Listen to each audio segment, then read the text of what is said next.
Hero, whenever I have a conversation with today's guest, I assume that it will be hilarious. I also assume that it will be both wide-ranging in subject matter and deep. But I never expected this. And I'm thinking in my head at this point, I'm like, well, if I'm going to get on TV, I've got to be funny or dumb. And luckily for all of us, I'm both. So there's ethnic diversity, there is diversity of opinion, there is diversity of tolerance for gefilte fish. That's right. From complete disdain to mild distrust. If there's somebody out there listening who is Jewish, feels Jewish, but isn't involved in a synagogue, isn't observing holidays for whatever reason, what advice would you give them? Find your way in. Look, there's got to be some connection between all the Jewish steins out there and a beer stein. And John, you might be able to help me figure out what that connection is at a future date. But I'm willing to get to the bottom of that beer stein with you anytime. Who is God for you? God is something of which I cannot fully comprehend. Stay tuned for some Holy Shop Talk with my good friend and my favorite Jewish educator, Rabbi Scott Westle, right after we slap at a bass.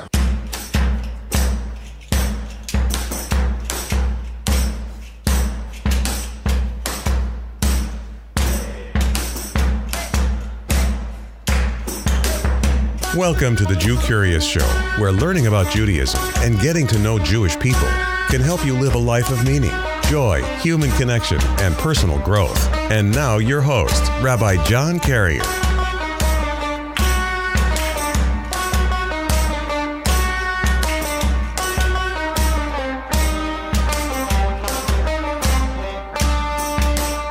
Thank you, Ron. Thank you, Joey and the Hadar Ensemble. And thank you, Hero, for tuning in once again to the Jewcurious Show. And just like I assume that I'm going to have a great conversation with Rabbi Scott Westle, I assume that you're tuning in. Maybe I shouldn't assume that about you. Maybe that's presumptuous of me. Maybe we've just met. Hi, nice to meet you. Na'im ma'od. That means it's very pleasant that we have met, and I'm glad about that. But whether this is your first time here or your first time back in a little while, don't know if you took a little break over the holidays like I did, a good thing for you to do is subscribe to this podcast. And you can usually do that just by hitting a single button, or these days it's more like a picture of a button on your smartphone or pad or touch-sensitive device. And it's a good thing because that means that you will get to download all the episodes of the show that we've had so far and automatically notified anytime a new episode comes out and downloads itself right onto your favorite podcast listening device. So for all of those benefits, just tap that subscribe button, real or virtual, just one time. And then you're going to want to take your phone and put it in your pocket or in the cup holder of your automobile and listen to what is an incredible and wide-ranging and occasionally humorous and occasionally poignant, but always wise conversation that I had with Rabbi Scott Westle. Scott was a classmate of mine at the Ziegler School of Rabbinic Studies. We entered school together. We graduated school together. And he may be far and away the best known person that I have ever walked around with personally. And by that, I mean, I've hung out with this guy in Los Angeles, New York City, and Jerusalem. And I've never been in one of those cities with Scott, just walking down the street where somebody didn't come up to him and say, "Hey, Scott, remember me?" Because he has been their rabbi or their camp counselor or their friend from some other context. He is a memorable dude, but I think more importantly, it's because he is such a mensch. And that's a bit of a spoiler because as soon as you hear him talk, you're gonna get that right away. So tap at a button, put it in your pocket, put it in your cup holder, and you are going to hear what it's like being a rabbi in a Jewish day school, Rabbi Westle's thoughts on Jewish education for kids and adults, what his parents thought of his appearance on The Jay Leno Show, and what he thinks about God. And one more thing, if you stay tuned to the very end of this episode, you will hear about a cool thing that I did this past week and how you can be there the next time I do it. That I will not spoil for you. Grab that info at the end of the show. But for right now, give a warm Jewcurious round of applause to my teacher, my colleague, my friend, Rabbi Scott Westle. All right, Jewcurious Justice League, coming to the microphone. We have one Rabbi Scott Westle. Scott Westle, how are you doing, buddy? I'm doing wonderful today. Thank you, Rabbi John Carrier. Thank you for being on my show. I'm really excited. I'm not going to say it's my first podcast as a guest, but I love doing these Jewish podcasts. They're really fun. What other podcasts have you been on? I'm getting jealous. Well, my first one was called Find Yourself a Teacher. It was by colleagues of mine, also in the Jewish day school world. I was actually their first guest. And I was also their first co-host guest when one of them couldn't make it. About Jewish education, big ideas happening in the world, and our audience of 3, I think, got a lot out of it. That's very cool. That's podcasting for you. What are you going to get? That's better than 2, right? So, as they say in Judaism, 2 podcasts, 3 listeners. That's right. That's handed down from Sinai, I believe. So you are, in fact, in Jewish education. Tell our audience what you do for a living / fun. Apparently, this is my family business. It's the rare Jewish family where the lawyers, the black sheep, both parents were Jewish educators. I think it kind of funneled me in a certain direction. I didn't see a linear path, but it might be a linear path. I'm currently the school rabbi of Abraham Joshua Heschel Day School in Northridge, California, a suburb of Los Angeles. Basically, drive as far north as you can without leaving Los Angeles city limits, and suddenly you'll hit Northridge. It's a community Jewish day school. We have transitional kindergarten through 8th grade. Our school is not affiliated with a movement or a synagogue. And our families, by and large, actually look at this school as their Jewish spiritual home. And part of the challenge of not just educating their children, but of also figuring out how do I reach these families who are turning more and more to me now in my 5th year as the rabbi of the school to be their rabbi as well. So you're saying the families who bring their kids to this school, just want to be clear about it. This is a school that's sort of not, it's Jewish, but it's not a denominationally focused or affiliated with a particular institution. It's just a Jewish school. And families are bringing their kids to the school and they maybe don't have their own synagogue that they go to? Yeah. For some of our families, it's a knowledgeable opt-out. They're simply not interested. They feel synagogue space doesn't speak to them. For many of them, it's economics. Unfortunately, Jewish day school is not cheap. And they say, look, I'm spending my money to send my kids to get a good Jewish education. And therefore, the leftover funds to take care of their own Jewish education might not be there, or as they see it. But the families uniquely, and I didn't grow up in Jewish day school, and so I don't know if it's unique to Heschel, unique to Los Angeles, what it might be. They love this school. And many of our families look at us as their Jewish home, and they want us to provide. So, for example, we're recording this in the middle of Sukkot. Last night, we had families from our school hosting other school families in their sukkah, in the various Sukkot they built in their backyards. And so while we can't host every family of ours in our school sukkah, we encourage our families to invite others in, and it's a sold-out event. We honestly have trouble finding enough places for everyone. Wow. So they want to do this. And so they look at our school as the provider of that Jewish experience for them. So in some communities, the synagogue may be that nexus or that network node that connects people that then go, I guess we say hut hopping from, you come over to my place tonight, I'll come over to your place tomorrow night, that kind of chavurah, that kind of a fellowship, some people say. Your institution fulfills that role for these families. It does. And that also leaves questions. Students cannot attend Heschel after 8th grade. At least I haven't heard of any 9th graders matriculating here. Maybe some are hiding out. But so if a student has to matriculate out at some point, the family has to matriculate out at some point. And therefore, even as the Jewish home for our families, I don't know if we can maintain to be a Jewish home when their kids are no longer here, or what the incentive is. Obviously, our target audience is families and young families by and large. So that does worry me, but I also look at the opportunities and I think about the original nature of a synagogue. And in Hebrew, Beit Knesset is a house of gathering. Everything else that's done there is sort of a modern gloss, right? As a home of prayer, as a home of study, all these other pieces. And in some ways, our school fulfills that as well. And it's actually been some of my mission over the past 4+ years here to kind of reinvent the Jewish day school almost as a Jewish community center, a place that offers, classes for the kids. But we also offer a mommy and me on weekends. I do more and more adult education here. And we also offer adult education that's not Jewish, about how to parent, how to deal with grief, how to not be a helicopter parent, how to understand your kids' technological issues, benefits, and detriments of that. And I think there's really room to grow here of being a community. And more, we notice that our families are looking and asking us. I've had families ask me to do Yom Kippur services. I've had family just the other day, someone said, can we please do a Megillah reading when we use the scroll that's chanted on the holiday of Purim? And they want to do a communal reading of that, which is one of the traditions of that holiday. And normally that's left to synagogue space. And my school's been reticent to sort of step on the toes to maintain these positive relationships. And yet our families are opting out of synagogue, opting into us. And then I have to ask the question, what is my school's responsibility to provide a rich Jewish life, not just for the 4 to 14-year-old set? Right. And all the more so, what is your responsibility personally as a rabbi when many people form their relationships with rabbis through their affiliation with the synagogue? Now they're forming a relationship with you through the school, and they look at you as their rabbi. Is that the case? For many of our families, in the past few years, the board originally passed a deal to let me officiate bar and bat mitzvah, the rite of passage for our 13-year-old kids. And for a while, we didn't have past school rabbis do that. Again, that was synagogue territory, and the school wanted to maintain relationships. And what I mean by that is we want synagogues to say to their families, oh, you want to go to a good Jewish day school? We have a great one in the Valley for you. Right. Without feeling threatened that then the kids are going to go there and then the family's going to drop out and things like that. Correct. So one story, I was officiating a bar mitzvah for one of my students. He's now an 8th grader, and the family's not religious, and they're fine with that. They own that. And after officiating the bar mitzvah, the mom called me, and I've become really good friends with this mom. And she calls me one day to inform me that a cousin of hers, the husband had just been in a really tragic motorcycle accident in Alabama. And she didn't know how she could help. So my initial suggestion is just send food, right? It's an easy thing. It's comforting. She says, well, they're in the South, Southern hospitality. They have more food. They know what to do with. That doesn't help. So we continue to talk. And finally, she just says, look, there really is nothing I can do. But in the moment, I needed to talk to my rabbi, and you're my rabbi.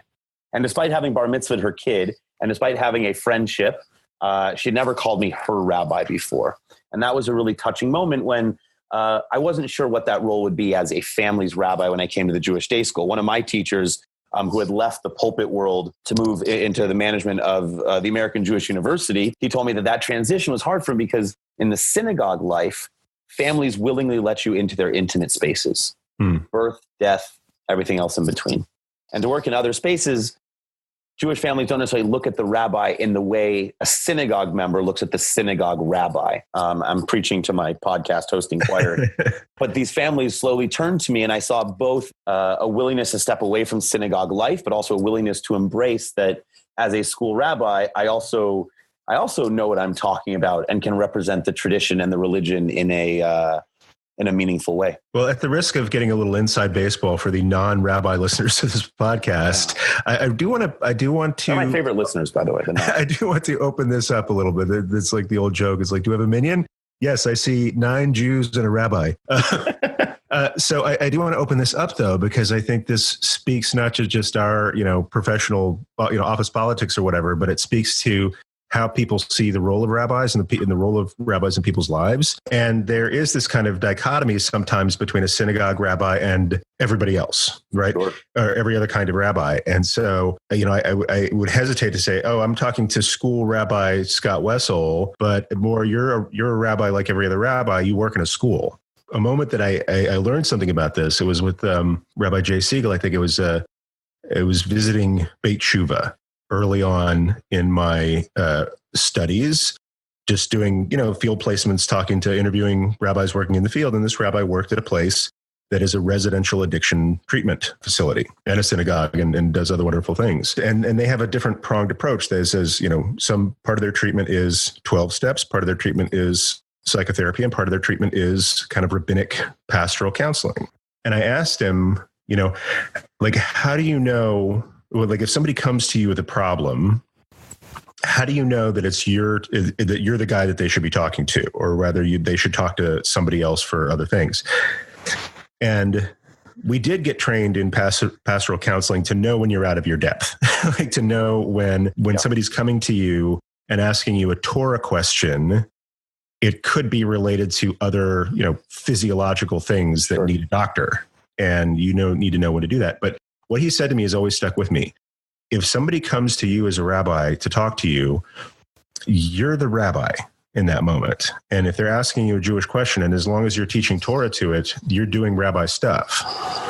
And so I also want to explore that kind of weight of the personal possessive pronoun, because that's a heavy thing, I think, for rabbis. And I didn't appreciate that early on when I decided that I wanted to be a rabbi, until It was my last year before rabbinical school. I was sort of packing everything up in my life in Minnesota to move to California. And I'm having lunch with a coworker that I worked in financial analysis with. And she's, we're having sushi. She's, wishing me well, hugs, send off. And she's like, my husband and I can't wait for you to be our rabbi. Mm. And I almost threw up. I almost tore up my plane ticket and said, never mind. That just seemed, because I wanted to be a rabbi, but that responsibility of being someone's rabbi never occurred to me. They feel very different sometimes, right? For you and I to declare ourselves or to go through the education to be declared as rabbis, it is a distinction then to actually acknowledge someone else and have someone else acknowledge us and say, you are my rabbi.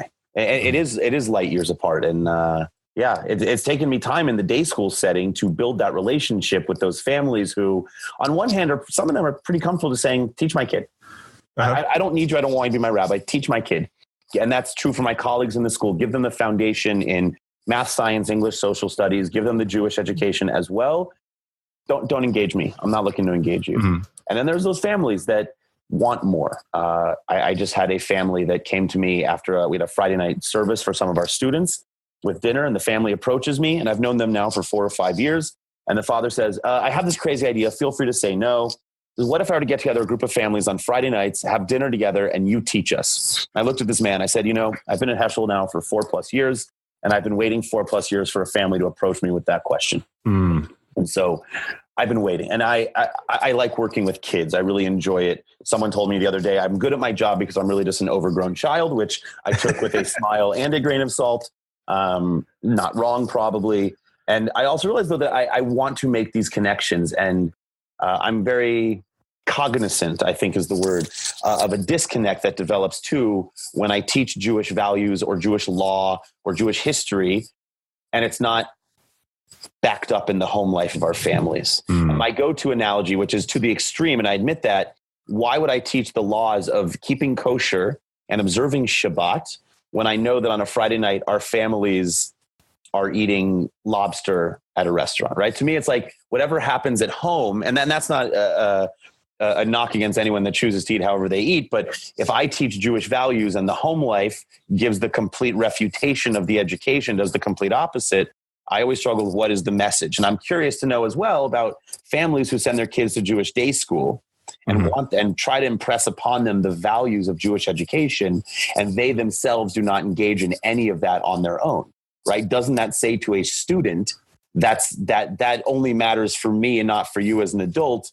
And therefore, is there not a ceiling on the impact of that education on the kids? And therefore, for the adults to come at me and say, we need more Jewish learning on our own, well, clearly there's a dereliction on their own part of their own learning, which they're aware they need something. Well, I will say this, just out of kind of kindness for people who make these apparently hypocritical decisions.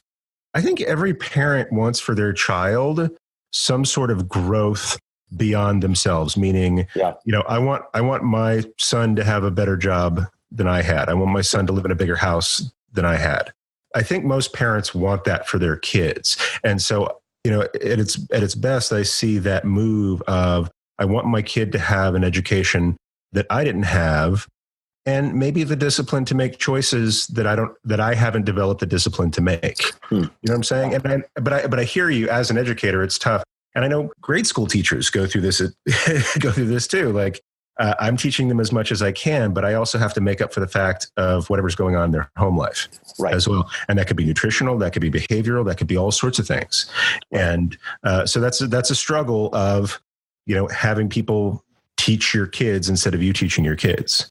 Yeah. And most people aren't teachers and need to defer that responsibility to professional educators. And thank God we have professional educators such as yourself. It reminds me of this story, and I just taught this earlier this week. So if anybody out here was on my last webinar, you've heard this story already, but it's a good story. It bears repeating.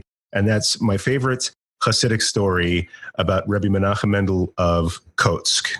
Kotsk was a town that was sort of occasionally in Poland, depending on where the border was from day to day. But he was the notorious curmudgeon.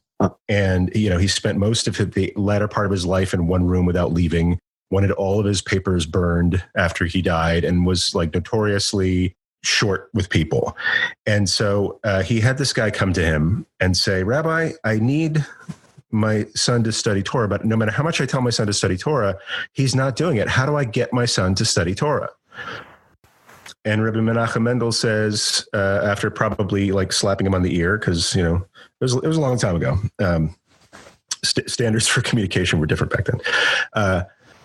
He says, Tepesh, you can't get your son to study Torah. Like if you tell your son to study Torah, and then in another generation, he's just going to tell his son to study Torah because that's what you're teaching him. Yeah. And then so on. And then that next kid is going to tell his son to study Torah. And your family tradition is telling each other to study Torah, but nobody ever actually studies any Torah. If you want your son to study Torah, you have to study Torah. And that's it. All you do, you study and you live the life that you want him to live, but you live it and you live it with joy. And when he sees you doing that, he's going to copy you.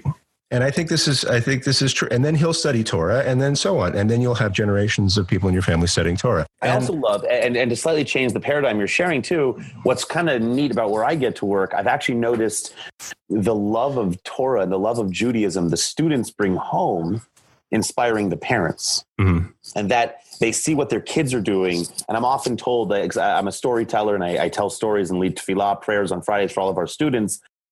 And I hear from families, like the kids come home and relate everything I said and talked about to their families. And suddenly the family will say, my kid told me this. Now I'm curious to learn more. And actually it's sort of like the kids become the conduit back into for the adults when they realize how that they're not at par with their students' knowledge.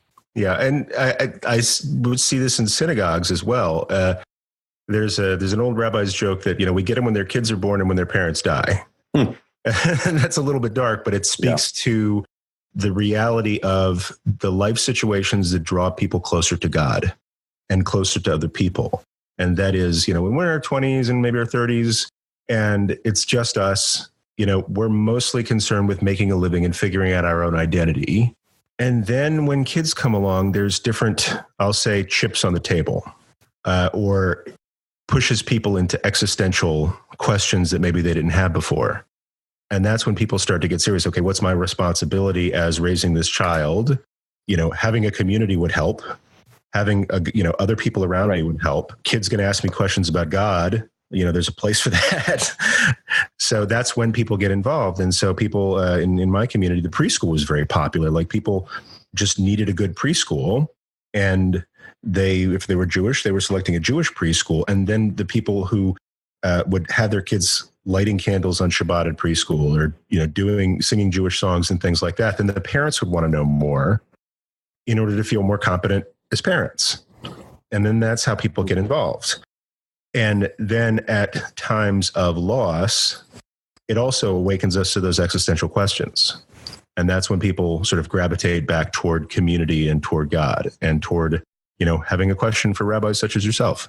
And I think that's just the natural cycle of life. I think people bemoan, and again, this is more professional source, but like people bemoan, okay, why aren't people involved in the synagogue at certain stages of their life? I'm just glad we're there for people when they need us.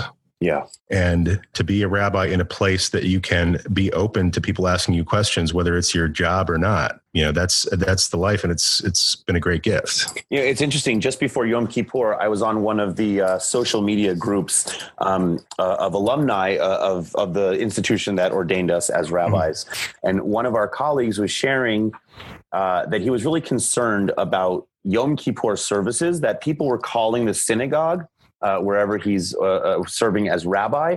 And all they wanted to know was the time of the Yizkor service. Mm-hmm. And Yizkor is that memorial service that's done on various Jewish holidays as a time to think about loved ones that obviously we wish were still with us. It's a powerful service. And almost universally, Yizkor is a full house in synagogues. Mm-hmm. And the fear of this one particular rabbi was that Judaism might have this identifier as a death cult, that all people care about is remembering the dead. And it's interesting because I saw many of our colleagues not chastise him. I think that's too harsh of a word, but kind of say, but shouldn't synagogue be a space for people to come and cry and emote and have an outward expression of longing and loss. Like, isn't that what a Jewish institution of that nature should be for? And I was thinking about this as I had my first high holiday pulpit. I was working at a small synagogue on the east side of Los Angeles. Just to give some context of what this shul is like, every synagogue does a high holiday appeal. They basically ask for money. The community members that gave the appeals this year said, we're having trouble keeping our lights on. And I kind of hear that at many synagogues. At this place, I actually believed them as to their financial status. Anyways, on Yom Kippur, we did a Yizkor service. And in the break between services on that day, it's a long day of services, we deserve a break too. A woman came, clearly distraught. She had missed Yizkor. She guaranteed she was going to join the synagogue. And I guaranteed her in turn that was not my concern. But that I could help her do a Yizkor service. And so I gave her a prayer book for the high holidays, the Machzor. I showed her the exact pages. I walked her through the English text, the Hebrew text, the commentary on the sidebar, asked her to take a few moments of private reflection and come to me when she was ready and recite the mourner's Kaddish, the mourner's prayer together. And so she finally did it. She told me both her parents died this past year. Oh boy. In sobs, she and I recited quietly the mourner's Kaddish. And I realized in that moment that as a rabbi, I was able to give that woman exactly what she needed in that moment. And it was a space to cry. It was a space to reflect. And I mean, that was just that moment where I felt like, here's a moment where I connected with a person on a one-on-one basis. And I was able to give her a piece of Torah. That was the only Torah she needed in that day. That's powerful. That was a really beautiful moment you shared with us, and I'm really grateful for that. Now, I want to change gears a little bit before I start crying. Too late. So did you grow up in Los Angeles? I didn't. I grew up in hotbeds of Jewish culture, like Albuquerque, New Mexico. I think the hot part is true. Yeah, hot part. Yeah, but it's a dry heat. That's so how long have you been in LA? I came out here on a whim in 2005, and it was always meant to be just another stop. I didn't know what I was doing in my early 20s, and I had some friends here. I had no job prospects. Long before I was considering rabbinical school, a friend of mine was starting. He had an apartment, asked if I just wanted to be his roommate. So I said, sure, I'll move to LA. And I've been here ever since. Now, as a rabbi in Los Angeles, do you ever have any rabbinic brushes with stardust or celebrity? Well, my last wedding I officiated, the groom was the voice of Nemo in the Finding Nemo movie. And he was also this one of the stars on the Showtime show Weeds, which might be a better pod. We'll find another podcast to describe what that show's about. But he was an actor on the TV show Weeds. A great kid. And so I was able to do his wedding to his lovely bride. Oh, that's nice. But being in LA is also fun. I was once at Universal Studios with two friends of mine. And we see Jay Leno, actually. And they push me. They think I'm a funny guy, which is their fault for thinking that. They suggest that I go talk to Jay. And he was interviewing for that segment on, when it was his Tonight Show, the jaywalking segment. Okay. And this is right around the time that Pluto was declared not to be a planet. I think it's back as a planet, but then it wasn't a planet. And so Jay Leno was asking space questions. And I really wanted to be on TV. I was more of a Letterman kid growing up, but whatever. Parents. Yeah, in the moment, you never tell Jay that. No, I don't think he wants to hear that at all. I once saw the Late Night Show Wars TV show. And so I go and I meet with Jay, and he asks me for an easy question to start. And says, who's the first man to walk on the moon? Like, that's easy. It's Neil Armstrong. And I'm thinking in my head at this point, I'm like, well, if I'm going to get on TV, I've got to be funny or dumb. And luckily for all of us, I'm both. So he then asked the second question, who's the second man to walk on the moon? I think that's maybe my chance. So I want to say Buzz Lightyear, but I think it comes out as Buzz Aldrin. And I pause and say, well, Buzz Aldrin. I say, wait, Jay, was Buzz Aldrin even an astronaut? And Jay laughs at me because I'm, playing the role. He goes, well, you'd have to be an astronaut to walk on the moon. And now I see it. And I think, no. I pause for a second. And without missing a beat, I say, well, that's not true. Michael Jackson walked on the moon. And my friends who I'm with, they notice the crew kind of laughing, and Jay kind of laughs for a second, and I look, I'm like, oh, that might be a good sign. I might end up on television. And that little segment, my 15 seconds of fame with Jay Leno, was on TV. I called him. I asked the guy, I said, when might that be on TV? He said, well, if it's on, it's going to be on a Friday night. So I called my parents. I just record the Tonight Show on Friday night, just in case. No guarantees. Just I don't tell them why. And so I find I was on the Tonight Show, and my parents call me and say, you're dumb. Thank you. I get that from you guys. Thanks. I love you. Well, they are Jewish educators. They are Jewish educators. I love you, Mom and Dad. That's awesome. You should probably get an IMDb page out of that. I might. 15 seconds is merit something. Yeah, I mean, small world. The other rabbi I know with an IMDb page was the rabbi who actually officiated the bar mitzvah in the final scene of the final episode of Weeds. Oh, bring it full circle. And he is a wonderful, wonderful man, Rabbi Mark Sobel, who leads a congregation here in Burbank, Temple Beth Emet. And so he's a great rabbi. He's been a seasoned veteran rabbi here for a long time, but occasionally also plays rabbinic roles, and he plays them very well. And I think his line was, "Oy." And he crushed it. He absolutely crushed it. And his predecessor at that synagogue was also kind of a very learned rabbi, but also a legit central casting rabbi with like a big beard. And whenever somebody in one of the Burbank studios, because this is a studio town, needed a rabbi, they would call up Rabbi Kramer, and they said, "Could you be our rabbi today?" Unlike, he wasn't the rabbi who officiated the wedding in Lethal Weapon 2, or was it Lethal Weapon 3, the one with Rene Russo? I think she's in all of them, isn't she? I'm too old for this to answer that question, John. Okay. That's not me cussing everybody. That's me quoting Danny Glover, I believe. I'll take it. I'll just take the explicit lyric sticker and put it right on this episode. Please, yeah. Fine. I was also recently at a bar mitzvah when a disgraced Hollywood director, who was actually the parents of the bar mitzvah's former boss, was there, but we didn't strike up any conversations about me being a rabbi in Hollywood. Oy. So I want to help out my audience a little bit. There are people who listen to this podcast who are Jew curious, but not Jewish, let's say, yet. No pressure. But I want to ask if there's one thing that you want people who aren't Jewish to know about Jewish people. The Jewish people, much like Torah, God, Judaism, have never been monolithic. There's never been one Platonic ideal of the Jew. I think when others try to create that Platonic image of the Jew, it often has quite nefarious results. Jews are not white. Jews come in every shade of human race. Jews come in all types of backgrounds with family lineages, and not just a binary of Ashkenazic from Eastern European descent or Sephardic of Spanish or North African descent, right? Jews, the kaleidoscope of Jewish living and life is diverse, and our Jewish texts more often than not reflect that. We're about to celebrate Simchat Torah, where we restart the reading of the Torah. And what's fascinating to me about Torah, it says everything. It doesn't say any one thing. Whatever your cause, be it political, social, ethical, you can probably find a verse to back up your idea. I love about the Talmud that it doesn't only record the winning opinion. Minority opinions are represented. Many works of halakha present this is what was decided, and this is what another rabbi also believed to be true. In one of our most important works of legal codes, what's called the Shulchan Aruch, we have both the Sephardic and the Ashkenazic rulings on principles and law. I like that it's not just this is how it's done. I like that there's room for dissent. I like that there's room but there's also this way that's done. It might not have gone mainstream. It's underground, it's hip, it's cool, but it's also in there. And I think that to me, and the way that Jewish literature has developed, traditional, when I mean Jewish literature, Jewish texts written primarily by rabbis, there is room for diversity.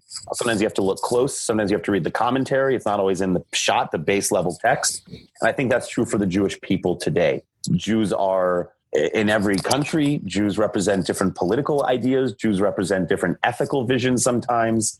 We have no one idea that's set and says, that is to be a Jew. So there's ethnic diversity. There is diversity of opinion. There is diversity of tolerance for gefilte fish. That's right. Even within my own family. Complete disdain to mild distrust. Right. My wife and I have a good dynamic whenever we go for Pesach someplace where I will shift my plate of gefilte fish closer to her, and she will make it look like I ate it. That's nice. And I'm going to go out on a limb. I might lose some fans of your podcast audience. I'm just going to say that the gefilte fish that comes in the jar with the jelly is disgusting.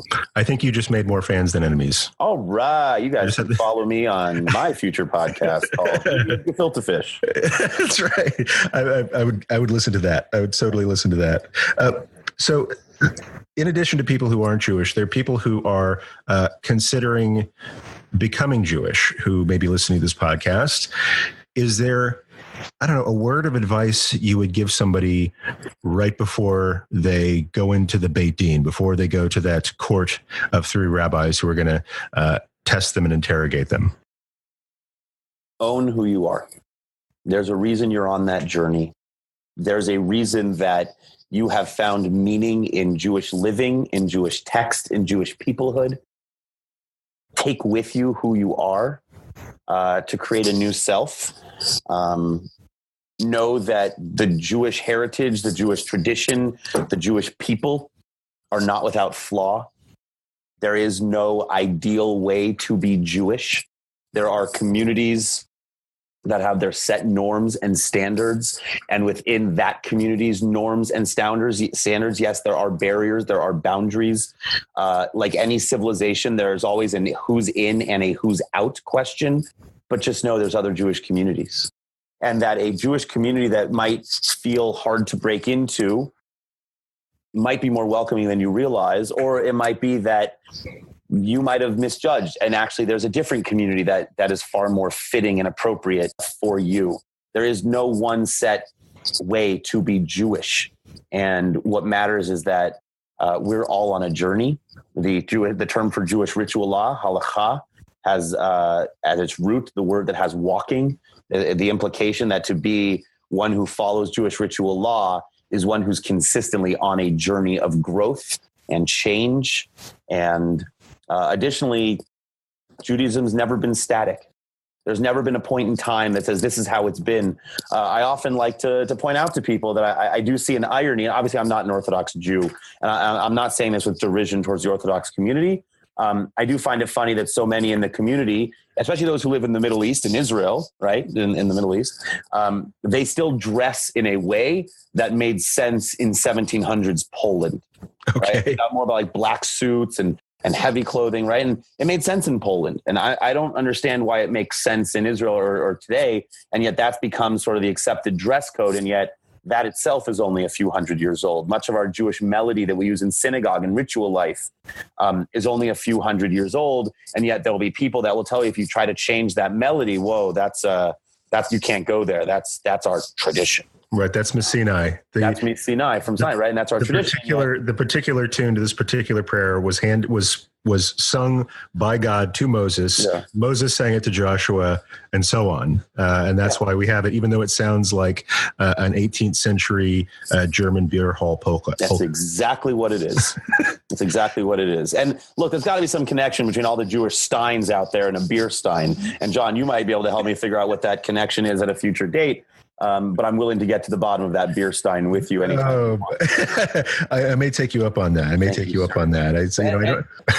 it's certainly, look, it's a universal principle that the only constant is change. And I think that certainly applies to the particular of Jewish identity. Yeah, I have a dilemma because I agree with you. Well, I have two actually, and I can't decide between them. No, the thing is, I agree with you 100%. Right. In both of these answers, whether it's people who are not Jewish or people who are converting, you beautifully lay out the diversity of opinion, the diversity of ethnic types, the diversity of culture. And yet it's almost like, well, what does it mean to join? If Judaism is everything, what's the difference between not joining and joining? Meaning, to put a more concrete point on it, what happens when somebody converts? If there's no one way to be Jewish, what is it that person is committing to? Covenant. There are so many different ways to be Jewish, but what the common denominator at the very end of it is the term in Hebrew brit, which is covenant, which I think it can only be done from a willingness of the heart and the div lev. And I believe that when you buy in and when you want to be a part of that community, whatever that community looks like, it's still based in covenant. And I remember a few years ago, Rabbi David Wolpe actually wanted to change the name of the movement, of which John and I are both ordained rabbis, the conservative movement, to covenantal Judaism. And speaking about this idea of relationship, and that's something we can all get behind. This idea of covenant, though, is what binds us. It's what binds us in a vertical relationship of mankind to God, whatever your thoughts on God, and that also can be for another podcast. But it also binds us one to the other. And there is that concept of Kol Yisrael Aravim Zeh LaZeh, that all Israel is responsible for each other. And so I think that idea of covenant is what you're buying into by choosing to be Jewish. And by the way, that idea of choosing to be Jewish, whether you are choosing to become Jewish from another faith, or whether you're every day choosing to be Jewish when you don't have to be Jewish. There's no compulsion, even born Jews. It's something we still choose to be a part of every single day. And so that idea of covenant matters, of why am I buying into something where at the nature of it is based in relationship? And I think that's what people who are Jewcurious or on the process to conversion or thinking about conversion or about to step foot into the Beit Din, it is that idea of relationship, the relationship to the Jewish people, the relationship to Jewish history, the idea that you want to be a chain in the link of tradition to Jewish future, and also between us and God. So if I'm understanding what you're saying is that moment, that occasion, that event of conversion, it's not about saying, okay, here's the way to be Jewish and that's the way I'm going to be Jewish. It's here's the relationship that I'm entering into. I think so, yeah. Right. Here's the relationship with God that I'm entering into. Here's the relationship with other Jews that I'm entering into. And the relationship with God is, I'll say, an exclusive relationship. And it might not be loving or even recognizing God when somebody chooses to be Jewish, but it's that you're not going to chase after a bunch of other gods.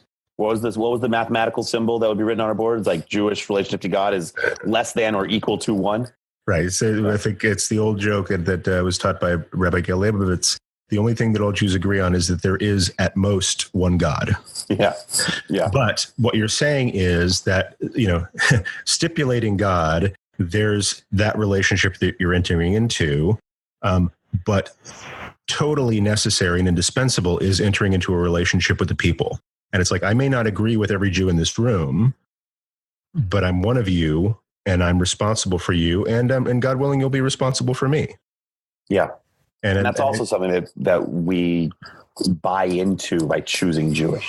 Right. So buying into this and this idea of choosing to be Jewish when you already are Jewish fascinates me. And I've heard the phrase said that, we use the name for converts, Jews by choice. Mm-hmm. And I've heard many rabbis say, these days, let's say in America, with a diversity of opportunities and the opportunity to do nothing, every Jew is a Jew by choice.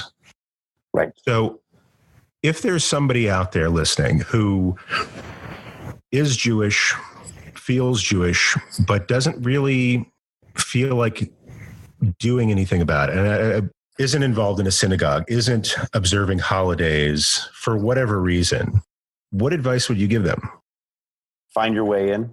And I know that's simplistic. And obviously from someone that, my parents were Jewish educators. I grew up in a synagogue space. I knew the secretaries and the janitors as well as I knew the cantor and the rabbi. So I'm obviously not your typical Jew in the street, maybe, but it's find your way in. And, in full disclosure, I'm not a prayer Jew, right? I'm a rabbi. Let's be very clear about that. I don't love prayer. And I find prayer to be tricky and difficult. And oftentimes it leaves me feeling, if not empty, certainly like I didn't accomplish anything by prayer. And more often than not, I go to synagogue to see people and to enjoy bagels and cream cheese, right? Like, it's fine. I'm that guy. I'm okay with that. I often bring books, not like Harry Potter books, but I bring books that are Jewish or about Jewish ideas, ethics, the Torah portion, whatever, to read. For me, it's an academic, intellectual pursuit. So for some Jews, right, and there's also going to be a moment when liberal Judaism has kind of embraced tikkun olam as an end game of Jewish identity. And that's nice. I'm not critiquing that. For some people, their Jewish identity is to give back, to make the world a better place than they found it. And they can certainly trace that to any number of Jewish ideas that have been developed in the past thousands of years. And there's some Jews that find incredible meaning in the ritual acts, even as it's na'aseh v'nishma. We will do, and only after we've done it will we make any attempt to understand. In that sense, nishma, the same root for hearing, is understanding. And so there is, again, there's no one type of Jew. The Torah doesn't say any one thing on any given topic. It says everything on every topic. And therefore, find your way in. For some, it might be music, right? It might be whether it's nigunim, songs without words, whether it's that traditional cantorial moment. For some, it might be finding the Jewishness present in Jewish artists, right? What is the Jewish voice of Bob Dylan? Listen to Forever Young by Bob Dylan. He's paraphrasing the priestly blessing. Listen to Leonard Cohen, who wrote a modern midrash on one of our most important high holiday texts, the Unatana Toketh. Leonard Cohen's is called Who by Fire, Who by Water. It's not the most uplifting of subjects, but the high holidays do have a sense of grappling with our own mortality. And Leonard Cohen's music absolutely cover that. Who by fire, who by water. It's necessary. And so maybe that's someone's in. It's not the traditional text of the high holidays, but it's a modern midrash of an artist, music, TV, art, painting, sculpture that's reflecting their Jewish values back at the world. For some, it might be intellectual. It might be just learning, and they want to study the Torah portion or study the works of Rambam. I know the Musar movement in recent years has really taken up speed. Musar is, maybe you have a better definition, John, but I think it's sort of a Jewish self-help. And as we see the self-help movement kind of taking over in the secular space, I think Judaism kind of gave an answer and said, actually, we've also been talking about the bettering of one's self-discipline. And it's very Jewish. And now Musar has taken up steam. A few years ago, it was Kabbalah was all the rage. And how do we relate to Jewish mysticism? And Kabbalah spoke to many Jews and non-Jews who just wanted to have more of a mystical idea of Jewish appreciation. So it's find your way. For some, it might just be the idea that Friday night is a night to have dinner with your family. I don't care where it is. It might be in your living room. You might light the candles. You might have the braided bread, the challah, and you might not. Maybe it's, you know what, we're actually just going to have Friday night dinner. We're going to insist that all of our kids put their phones away and that we're actually going to have a conversation about morals and ethics and values. You can say, this is our Shabbat dinner. I don't care if it's over lobster and cheeseburgers, right? Let's have a Shabbat dinner. So there's different ways in, and I think that everyone needs to find their own. Why? If I can ask that in a more abrupt and possibly mean way, why bother? Why bother? I'm going to assume something about your listenership, which is we're on a journey. I didn't say you. I said we. We are on a journey. And I think that by being on that journey, it's a constant question and a revision of the self and a reassessment of values. And I think that's what speaks to me as a Jew. And that's what speaks to me as a Jewish educator. And John, you've used the term oftentimes as refracted from one of our teachers, that a rabbi is a master teacher of Torah. And that's it. We're not political pundits. We're not necessarily preachers. We are teachers of Torah, and hopefully a very good teacher of Torah. That's what we're meant to be. And so as a Jew, I'm curious. As a Jew, I want to know more. And there's often gaps in my knowledge, and there's gaps in our tradition and how we get from point A to point B, and how we're willing to allow for certain things and maintain. And other moments, how we go from a biblical statement of eye for eye, tooth for tooth. And by the time of the rabbis, thousand years later, they're already accepting that no. We're going to say what Gandhi's going to say in a later millennia, which is that's going to leave the whole world blind. Therefore, it's a monetary compensation. So there's constant change and development. There's no stasis in Jewish ideas. And I think that's important to note, that Judaism is dynamic. The Jewish people are always dynamic, whether shifting from a relationship to God through sacrificial acts in a temple to moving to learning and prayer in localized synagogues. We've always been about change. We've always been about dynamism. And I think that that's why it matters, right? To find our own way in is to recognize that Judaism doesn't actually say you have to do it this way. There are some Jews, some Jewish leaders that say to be Jewish is to do it within this box. And they are in their own way holding up the tradition. And in some ways, they truly are that Lador Vador link. And under their watch, Judaism will never lapse. But that doesn't work for everyone. It just doesn't. And I think that we live in a world of, we've been in a world of modernity and science for quite some time, but Judaism also has to provide answers for that. And to live in a world where maybe what's happening with the Elon Musk, the good stuff that's happening with Elon Musk in the world and Richard Branson and this quest to get to outer space and this quest to figure out, is there possible life on Mars, or can we create life on Mars, right? These questions matter. It also matters, how do we create good life on Earth? Let's not forget that, both in a scientific and an ethical way, right? That is just as important of a question. And yet all these things matter. How do we develop Jewish culture, and how do we continue to maintain that Jewish life continues? And I think that there's a valid statement of validity. That's just redundant there.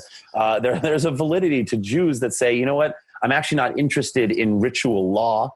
I'm not interested in not turning on a light switch or checking my cell phone on Shabbat or a holiday. And yet they also want to experience a meaningful Shabbat, a day of rest, a day set apart, a day that's Kodesh. And who are we to tell a family who works 5 days out of the week and whose kids are, out of the house from 7:30 to 4 p.m., that meaningful Shabbat family time isn't maybe going to the mall, or maybe at a restaurant, or maybe the movies. And it might not how I want to observe Shabbat. It might not be my vision for the best way to use Shabbat. But what if that is? And what if that works? And a family can say, this is our Shabbat together, even if it looks drastically different from how you thought it should be. I know a lot of people are attracted to Judaism because of this kind of openness to diversity of opinion, in the form of being able to ask questions about holy things if they're coming from a tradition that doesn't afford that opportunity to ask questions about holy things. They like the fact that there is not somebody there to say, you're not allowed to ask about that.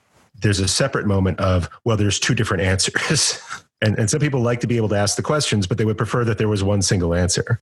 I know, if I could share just my own story of when I was in that process of deciding to become Jewish about 18 years ago, the way I framed it in my mind was, well, I love Judaism not because I think it gives me the answers, but I adore the vocabulary it uses to ask the questions to get to those answers. Right. And not that it never felt to me like, okay, there's anything goes. It's just totally whatever I feel like being, and putting a J on it and calling it Jewish. But the idea that it had an honorable way of asking questions, that it weren't just klutzkashes, that weren't just like questioning for the sake of questioning, but questioning at arriving at a truth for that moment, for that person. There are also people who find Judaism because they are seeking a singular answer for a way to live. And within the diversity of Judaism, they find that singular answer that works for them, or they find that singular answer to their question that they asked. And so for some people, it gives the answer. For some people, I get the answer, but then I get to, ask follow-up questions where I wasn't able to before. And for some people, it is that there are multiple answers, and as a being with free will and reason, I get to figure out the one that works for me, or rather the one that works between me and God and among the people that I'm responsible for. No, I once heard this as a Buddhist saying. So if it's not Buddhist, if I'm misattributing, forgive me. That the world and truth is like blind men touching an elephant. And one blind man will touch the trunk and say, this is an elephant. One blind man will touch the tusk and say, this is an elephant. One will touch the tail, the foot, all of it. And every blind man is correct. They are touching an elephant. And yet none of them are touching the full or have a true appreciation of what an elephant really is. You can't touch a tusk or a trunk of an elephant and say, I can now define for you an elephant. And I think that that's also true for us, right? I don't believe, me personally as a human being, not say as a rabbi, but maybe there's overlap here, I don't believe in truth with a capital T. I don't think it exists. I think there's perspective and our own slice of the pie, and we can only see as up to our own limitations. And sometimes we create our own blinders, and sometimes we're just ignorant to what we don't know. We're afraid to realize I don't know what I don't know. And yet this idea that we can ask questions is so meaningful to the tradition. And it's not, you're right, John, it's not to ask questions to try to take apart the text. Although our rabbis throughout history have noticed inconsistencies, have noticed words or verbal tenses that seem out of place. They've noticed points where the text is incomplete and there's clearly something missing and they want to know why. And so every question that's asked isn't necessarily meant to say, I'm going to get to the answer, but that the question is being asked is to say, we're still in this process. And I think that to most of our, look, we're not biblical Jews. We're not Karaites, most of us. If there's any Karaites listening, Mazel Tov, you made it. I don't know how you did it. I'm going to spin off Jewcurious. Kara, that's nice. That's a good one. I want to be a guest on that show. That's going to be the Joni Loves Chachi of the Jewcurious show. Yom Rishon, Yom Sheni, happy days. That's a deep cut. And so I look at our text. I'm pointing, as if you can see what I'm pointing at, to our Mikrot Gedolot, our Bible, our Torah with commentary. And we don't just read the Torah on its own. We look at it with Rashi. We look at it and we do analyze the text with them, as if to say, every rabbi has been on a journey. Everyone is questioning and acknowledging that things are not always on the surface what they seem. And I think that knowing that we're allowed to plumb the depths and knowing that we're encouraged, because every great rabbi before us has dissected the text and rebuilt it. And sometimes they rebuild it in a way that makes sense for their world, right? And sometimes they do have agendas as well, because they're also trying to make sense of a world which doesn't always align with the world they were promised from our Jewish texts. Yeah, I think that's my main take on halakha, on Jewish law. And I'm a fan. I want to say this as somebody who loves studying Jewish law and loves living by lots of it. What it occurs to me that halakha is, or Jewish law is it's a kind of an interface. It's a border, or rather it's I don't know what you call it when two circles overlap, but it's Venn diagram. A Venn diagram. Thank you very much. What Jewish law is, it occurs to me, is this interface between two poles of human aspiration. One is this aspiration of what God wants of us, and this aspiration of survival and happiness in the world. And to the extent that those two things aren't always identical, halakha is sort of the interface. That's the needle we thread, or the border that we walk between these two spheres of human awareness, is that we try to live in a way that reconciles both. I want to do what God has set before me as the right way to live, and I want to be married, and I want to have kids, and I want to have my kids grow up to be good people and also like me sometimes. Yeah. Right. And so halakha for me has always been that negotiation between these two things, insofar as they don't seem identical. Is, here's a way to do Shabbat if you're broke. That's what I love in the halakha, is where it says, you should light 2 candles. If you can't afford 2 candles, like Chas v'Shalom, you can't afford 2 candles. I know they were more expensive back then. Light 1 candle. Right. And if you don't have 1 candle, God bless you. Think about candles. Talking about this idea of kibbutz Shabbat, of honoring the Sabbath. You should wear different clothes on Shabbat. Right. You should wear the nicest clothes that you have, or at least something different. But when our teacher, Rabbi Aaron Alexander, taught me this, he said, he dug into the text and showed me where it says, what if you only have 1 shirt? If you only have 1 garment, it says, again, you can't see this on the radio, but kind of twist it around a little bit, or tuck it in a different way. Just, if you only have 1 shirt, do something that makes it different. Right. So you're acknowledging that different, but it's this was not given to rich people with all the freedom in the world. Although sometimes it feels that way. Yeah. And I think it actually ties back to what I was saying about how families could observe, right? And if you don't have the time, or you don't have the ability, and to varying degrees that might be true, of sitting down to a cooked family dinner on a Friday night, you could still make the best of it. Maybe you have to go out to dinner, but you can still elevate that conversation. I know we'd always have conversations, and certainly we're within the halakha, there's a range of opinion. But I remember this kind of case study question coming up, and hearing our colleagues have different opinions on it. what happens on a Friday night, especially in the wintertime, when you can only get home after it's dark? Should you still light Shabbat candles? And some of our more fundamentalist co-religionists and friends and colleagues would say, no, you simply cannot light Shabbat candles after it's dark. Shabbat starts, it's dark, do not light fire. But that doesn't actually speak to a reality of working families.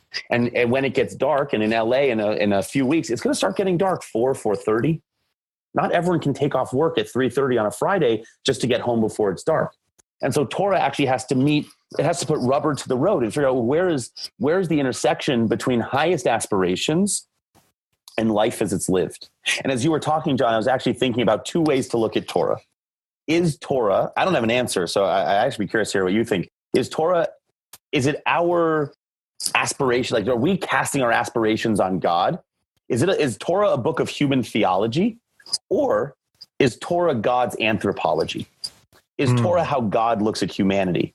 And I without getting into authorship of Torah, which is another conversation, right? Even if Torah, lightning strikes, no lightning strikes, fine. Even if Torah is written by mankind, and we're saying this is God's anthropology, this is God, how God views us, it's still us sort of casting our highest aspirations on a God who is then viewing and assessing us. And so I think that Torah itself can be looked at in different ways. Is it, we think about B'Tselem Elohim, made in the image of God.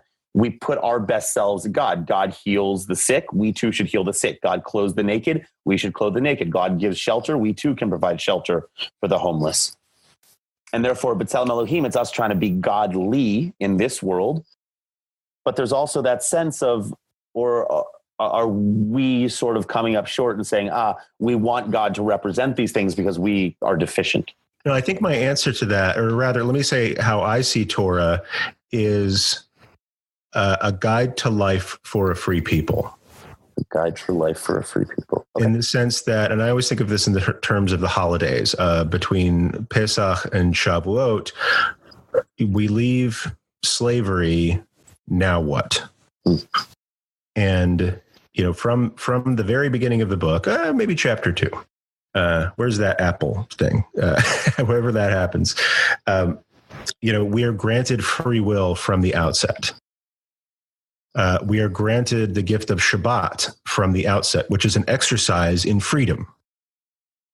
Not for nothing, whenever we make Kiddush, we talk about Yetziat Mitzrayim. When we say the blessing that welcomes in Shabbat and acknowledges and honors and remembers Shabbat, we say part of the reason we're doing this is because of creation and God on the seventh day rested. And part of this, what we're doing is to recall the Exodus from Egypt. Our day of rest is a subversive move against that which enslaves us. Nice. A free people gets to take a day off. Now we can do whatever we want. We have free will. We have we have capacity. After a bunch of plagues, you might even think you have God on your side. If you can do anything in the world, what should you do? And it took us 7 weeks from Passover to Shavuot to get that answer. Maybe because God saw that we weren't handling our freedom well, either in our actions or just psychologically, because that's a huge burden to bear. And then, wherever you think revelation comes from, here is this guide. If you could do anything in the world, what should you do? And I think it is that interplay of, is man created in the image of God, or is God created in the image of humanity? Did we come up with a God who looks and sounds kind of like us? It keeps talking about God's footprints in chairs and things like that. And I think there's an interplay there, because I think we can really only understand God as we understand each other.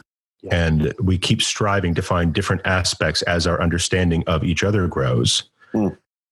And in that, it's this constant encircling of this guide to life for free people that lays out a pretty good course of action that is also fault tolerant in the sense that it lays out democratic processes.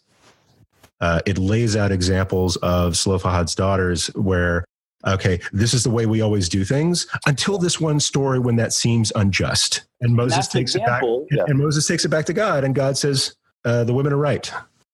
And that's an example where there's an inherited tradition that says, right, inheritance goes to the sons, and that's nice and good in a Torah vacuum, but that's not how the world works. And so Torah, even in the Torah's time period itself, had to confront a reality of a man with no sons who dies. What happens to his inheritance?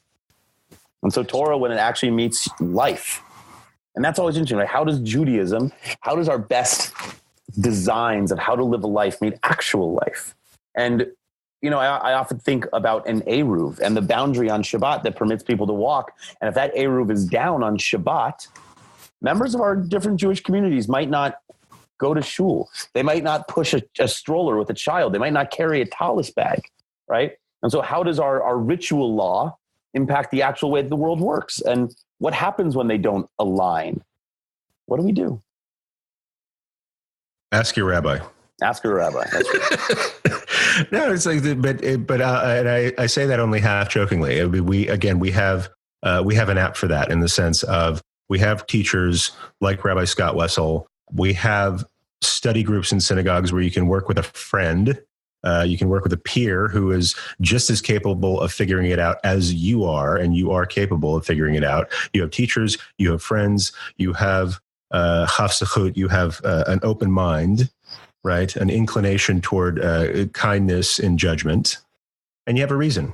Mm-hmm. It's a good thing to do. It's a good thing to figure out a good way to live, and there are lots of resources out there for you. If I can use your time a little bit longer. Yeah, please. And be extra annoying. I want to go back to something that you said earlier when you mentioned God and said maybe that's a subject for another podcast. I'd like to bring that into this podcast real quick. Mm-hmm. Who is God for you? God is something of which I cannot fully comprehend. And I look at the God, I don't like to define things in the negative, but it's sort of where I need to start here. God is something that is hard to connect with, because God is not an interventionist God. And I often think about the ways that Torah misleads us. And I think that if you're a literal reader of Torah, you expect a God who walks and talks, and the God that frees the slaves of Egypt and brings them out to security, safety, promised land, all of that. And if you sit around waiting for that God to appear today, I fear you're only going to be disappointed and resentful in that God's lack of presence. I think God is a source of goodness. I think God is a moral compass that speaks inside every human being. I think God is the voice that calls. I know that one of our teachers uses the phrase lure, like God is the lure to do goodness in the world. And what's also refreshing about this question and my difficulty to answer is that Jewish sources have never been decisive that this is God. The biblical God, again, that God of anthropomorphized walking and talking and interacting, is already a rejected God, not that Rambam rejects God, but that implication of God is rejected by Rambam, Moses Maimonides, who 1,000 years ago said, it's just metaphor because we can only understand in the language of humanity. And therefore, to give God body parts, well, we can connect. I have an arm. I can relate to a God that has an arm. I cannot relate to the God that's beyond comprehension and the first cause of the cosmos. And the question is actually somewhat jarring for me in the sense that much of my Judaism has no basis on God. I act the way I act. I teach the way I teach. I present texts as I present them as moral characters. And what does this mean in my relationship to myself, my immediate community, my larger community, and the community of strangers that I interact with passively and actively daily? And again, it's that aspirational vision of God who clothes the naked. God does that. I'm in God's image. I too should do that. One of my favorite texts is once the rabbis establish that God prays, because of course the rabbis want to establish that, they then ask, what is God's prayer? And they tell an anecdote, an agadah, that a rabbi walks into the chamber of God. God asks for a blessing from this rabbi. And the rabbi says, may your sense of mercy, rachamim, be greater than your sense of strict justice, what we call din. And God nods and accepts. God also, the takeaway is don't accept the prayer of any human being, regardless of who they are. But the other more important takeaway is if God were to ask for a blessing and God accepts the blessing, God wants for God's self that God's mercy is greater than God's strict justice. And that is an idea of a God that I can really get behind. Again, entirely couched in an idea of B'Tselem Elohim, made in God's image. And if that's the highest aspiration that we want to throw onto God, certainly that's something I want to try to embody in myself. And so the godliness that I inherit from various sources is the God whose mercy is greater than strict justice, a God who interacts with the real world, not just in the vacuum of ideas. I love it. I also want to touch on that waiting for miracles aspect of it. I had the occasion to learn with some students my favorite rabbinic joke. And it's from the Talmud. I think it's Masechet Megillah. Probably it's about Purim, right? Okay. And there's a story of a Rava. Rava gives kind of an edict that on Purim you should consume intoxicants until you can't tell the difference between blessing Mordechai and cursing Haman. And there were some gentlemen who took this a bit seriously, and they had a party. They had a Purim party. There may have been drinking, and they were just so blotto that one of them is playing with a knife and cuts the other one, and he dies. And I forget who was doing the cutting. It was Rabbi and Rabbi Zera.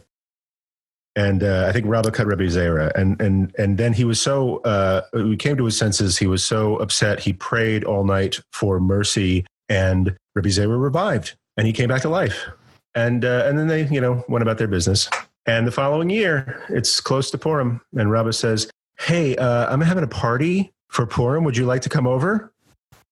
And Rabbi Zera says, "As it is taught, we cannot always depend on miracles." Which is my favorite joke in the Talmud. This guy says, maybe not this year. I miraculously was healed, but I may not this year. But that's also a deep cut on Purim. This idea is it's a holiday that is about miracles, the saving of the Jewish people through the actions of a human being also. And because we call it a miracle that we were saved from annihilation in the Persian Empire, and yet God doesn't appear once in the Megillah of Esther.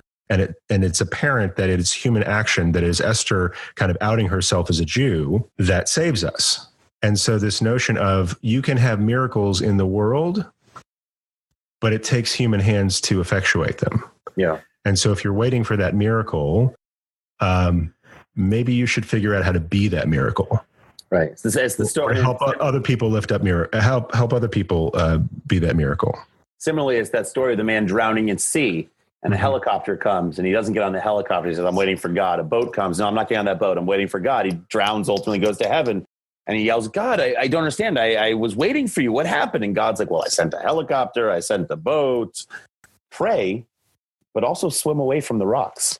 Right. Pray and get on the boat. I often tell that joke at Mincha and Yom Kippur right after the story of Jonah, and I include a talking whale.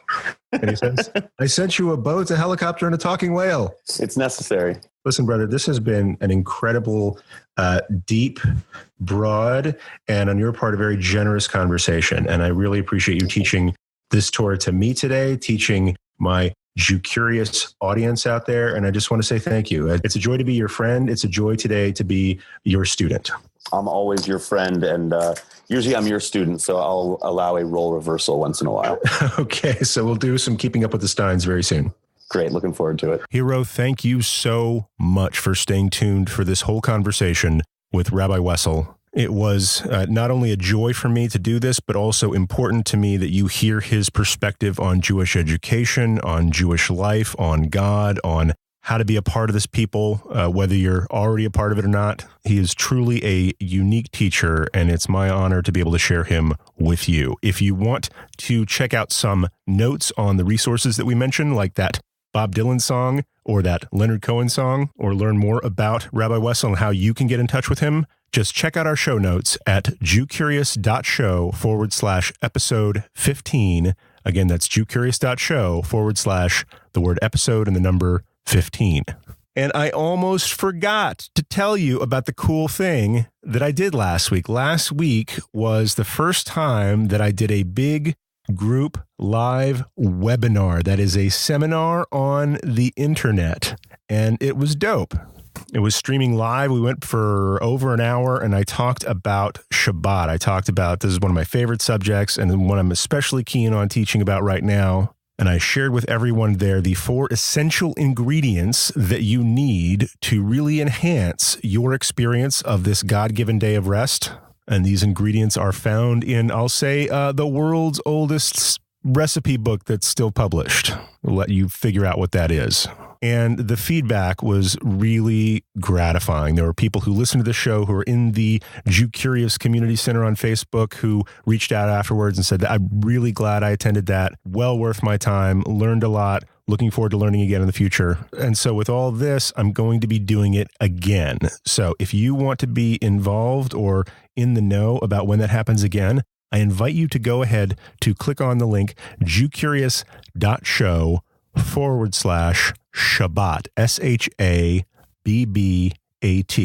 That way you can register for this webinar, be notified as to exactly when it's going to happen, how you can get connected. You'll get a link to log on from your very own computer, and you can have as much fun in that session as the people who were there last time. And I know I'm going to have at least as much fun teaching it again this time.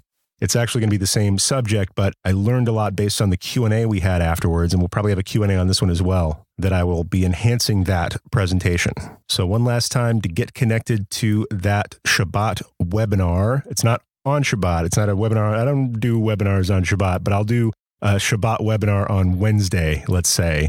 Go to jewcurious.show/Shabbat. And I really hope to see you there, hero.